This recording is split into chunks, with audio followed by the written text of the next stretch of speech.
সাহেবুদ্দিন সাহেব আইসে ওনারে সালাম জানে বললা সাহেবুদ্দিন ভাইওর মারফাইলে গিটার। আসন্ন ঈদগাঁ উপজেলার 5টি ইউনিয়নে নির্বাচনকে ঘিরে নানান হুমকি ধামকি ও সহিংসতার আভাস পাওয়া গেলেও 2 নং পোখালী ইউনিয়ন পরিষদে তেমন কোনো হুমকি ধামকি কিংবা সহিংসতার খবরাখবর পাওয়া যায়নি। আগামী 28 এপ্রিল অবাধ ও সুষ্ঠু নির্বাচন আশা করলেও কিছু কিছু কেন্দ্রেও ঝুঁকিপূর্ণ বলে মনে করছেন প্রথম ইউপি চেয়ারম্যান পদপ্রার্থী মোহাম্মদ সাইফুদ্দিন, যেখানে প্রশাসনের হস্তক্ষেপ কামনা করেছেন তিনি। এখনো পর্যন্ত আমি অনিরাপদের কিছু দেখি নাই, তবে অনেকটা কেন্দ্র আমি ঝুঁকির সম্মুখীন দেখতে পাচ্ছি। আশা করি আমি প্রশাসনকে জানিয়ে রাখছি, আশা করি ইনশাআল্লাহ প্রশাসন সবটাই দেখবে।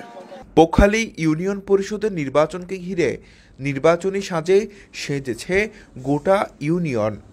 একজন সৎ ও যোগ্য ব্যক্তিকে অভিভাবক হিসেবে চাই পোখালীবাসী।